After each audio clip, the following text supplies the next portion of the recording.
کے دوسرے سپیل کی دھواندار انٹری، شہر کے مختلف علاقوں میں بادل جم کر برسے، کئی روز سے جاری ہیٹ ویو اور ہبس کا زور ٹوٹ گیا۔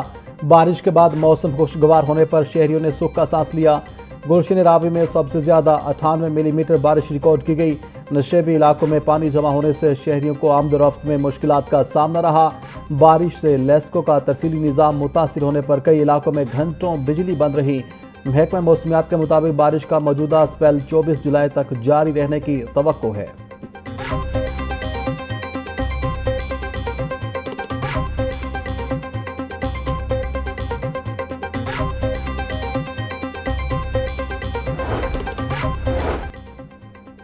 لاہور میں بارش کے دوران 2 مختلف حادثات میں ایک شخص جاں بحق 7 زخمی ہو گئے۔ ریسکیو حکام کے مطابق شاد باغ کھوکھر روڈ پر کرنٹ لگنے سے 22 سالہ عدنان جاں بحق ہوا، جبکہ دوسرا واقعہ نیم سکھ کے علاقے میں پیش آیا، جہاں گھر کی دیوار گرنے سے 7 افراد زخمی ہو گئے۔ ریسکیو ٹیموں نے موقع پر پہنچ کر زخمیوں کو ہسپتال منتقل کیا، جن میں ایک خاتون کے سر پر گہری چوٹ آئی ہے اور اس کی حالت تشویشناک بتائی جا رہی ہے۔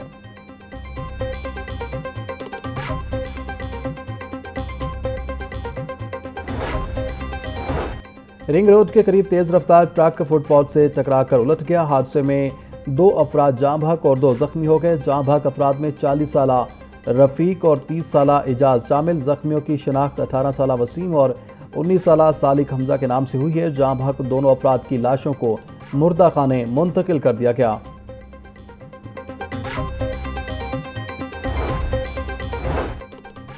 مبینہ کرپشن کی ویڈیو، اینٹی کرپشن ٹیم نے میو ہسپتال کے ایم ایس ڈاکٹر مدبر کو حراست میں لے لیا۔ ترجمان اینٹی کرپشن کے مطابق ڈاکٹر احمد کمال کی درخواست پر ایم ایس کے خلاف انکوائری کا آغاز کیا گیا۔ درخواست میں ایم ایس پر ملازم کے ذریعے مبینہ کرپشن کے الزامات عائد کیے گئے۔ انکوائری ٹیم کے سائبر پیش سامنے نہ ہونے پر ایم ایس کو حراست میں لیا گیا۔ مبینہ کرپشن کی ویڈیو اور الزامات کے حوالے سے تفتیش جاری ہے۔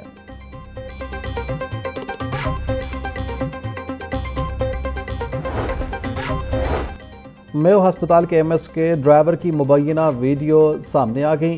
ویڈیو میں ایک شخص کو مبینہ طور پر رقم لیتے اور اسے جیب میں رکھتے ہوئے دیکھا جا سکتا ہے۔ ایم ایس میو ہسپتال بھی ویڈیو میں اپنی کرسی پر بیٹھے نظر آ رہے ہیں۔ ترجمان اینٹی کرپشن کے مطابق اسی مبینہ ویڈیو اور موصولہ درخواست کی بنیاد پر ایم ایس میو ہسپتال کو حراست میں لیا گیا۔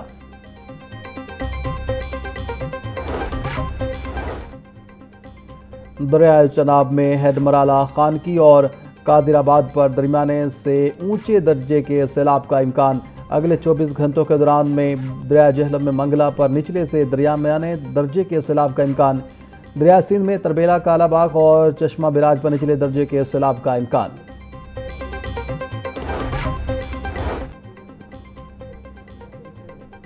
پنجاب کے مختلف دریاؤں اور ندی نالوں میں پانی کے بہاؤ میں اضافہ ریکارڈ۔ دریائے راوی کے اہم ملحقہ نالہ ڈیگ میں کنگرا برج کے مقام پر 10,193 کیوسک پانی کے ساتھ نچلے درجے کا سیلاب ریکارڈ کیا گیا ہے۔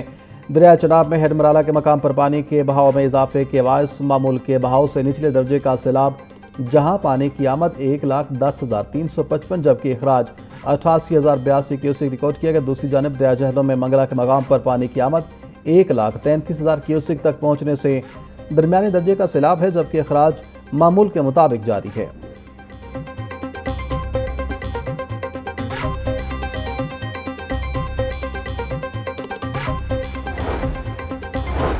وزیر اعلیٰ پنجاب کا جدید سیوریج انفراسٹرکچر اور عوامی سہولت کا منصوبہ ٹنل بورنگ ٹرینچ لیس ٹیکنالوجی سے سیوریج لائنوں کی تعمیر کا ہوگا جلد آغاز۔ لاہور میں 32 کلومیٹر سے زائد سیوریج لائنیں جدید ٹیکنالوجی کے ذریعے بچھائی جائیں گی۔ سیکرٹری ہاؤسنگ نور الامین مینگل کی زیر صدارت اجلاس، ایم ڈی واسا غفران احمد کی بریفنگ۔ دھرمپورہ سے گلشن راوی تک سیوریج نظام بچھایا جائے گا۔ سیکرٹری ہاؤسنگ بولے، منصوبے کے آغاز سے قبل شرائط مکمل کی جائیں۔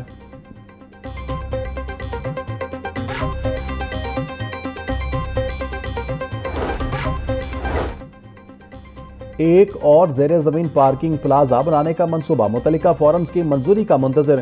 بھاٹی گیٹ کے قریب جدید زیر زمین پارکنگ پلازا تعمیر کرنے کی منظوری دی گئی۔ ٹیپا، پی این ڈی اور پنجاب حکومت نے پارکنگ پلازا کی تعمیر کی تاحال منظوری نہ دی۔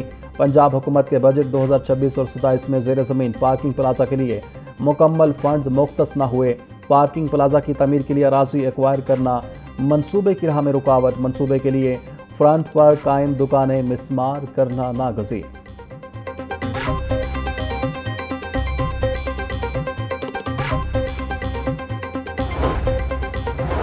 رواں مالی سال مہنگے تیل کی درآمدات کم کرنے کے لیے تجاویز تیار، عالمی مارکیٹ کی متوقع مہنگائی پر حکومت کے اہم فیصلے متوقع مہنگا درآمدی تیل زر مبادلہ ذخائر پر بوجھ بننے لگا، وفاقی حکومت کی جانب سے دوبارہ اہم انتظامی پابندیاں لگانے کی تیاری، ہفتہ وار 3 چھٹیوں کی تجاویز زیر غور۔ گزشتہ مالی سال میں تیل درآمدات پر $16.86 ارب خرچ ہوئے۔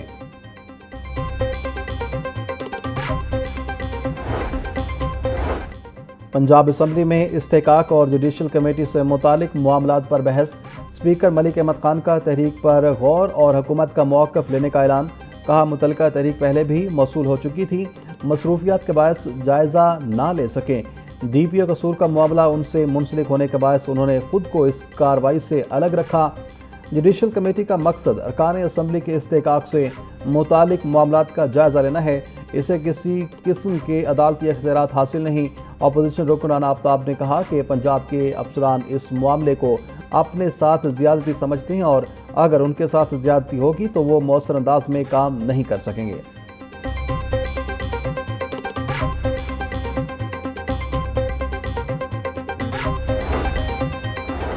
پنجاب اسمبلی میں جوڈیشل کمیٹی کا اجلاس، ڈی پی او قصور آفتاب فلروان کمیٹی کے سامنے پیش، جواب جمع کروانے کے لیے وقت مانگ لیا۔ جوڈیشل کمیٹی نے ڈی پی او قصور کو 1 ہفتے کا وقت دے دیا۔ جوڈیشل کمیٹی کا اجلاس اب اگلے پیر کو ہوگا۔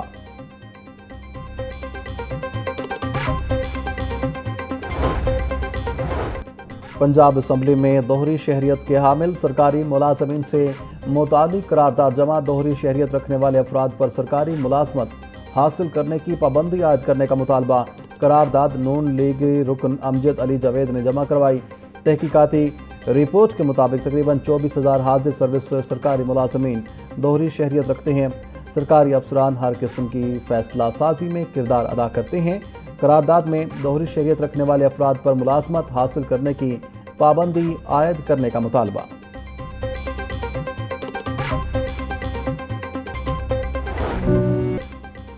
کہنا میں جاں بحق والدہ اور 3 بچوں کی لاشیں ورثہ کے حوالے کر دی گئیں، ناصر ڈوگر کے رشتہ داروں نے لاشیں وصول کی۔ علینا اور بچوں کی لاشیں عیدی سینٹر کے سرد خانے سے وصول کی گئیں۔ چاروں افراد کو ماڈل ٹاؤن کے قبرستان میں سپرد خاک کیا جائے گا۔ ابتدائی پوسٹ مارٹم رپورٹ کے مطابق موت زہر خورنی سے ہوئی۔ چاروں افراد کے جسم پر تشدد کے کوئی نشانات نہیں ملے۔ خاتون اور بچوں کے جسمانی اعضاء کے نمونے فرانسک لیب بھجوا دیے گئے۔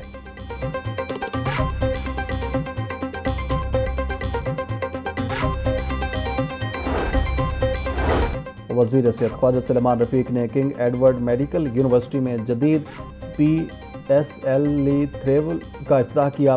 صوبائی وزیر کا ایکسٹریکشن لیب، آٹوکلیو سہولت، DNA اور RNA لیبارٹریز کا دورہ، ڈاکٹر نگہت یاسمین نے جدید لیب میں سہولیات بارے تفصیلات سے آگاہ کیا۔ خواجہ سلیمان رفیق بولے، عوام تک صحت کی بہترین سہولیات کی فراہمی کے لیے کوشاں ہیں۔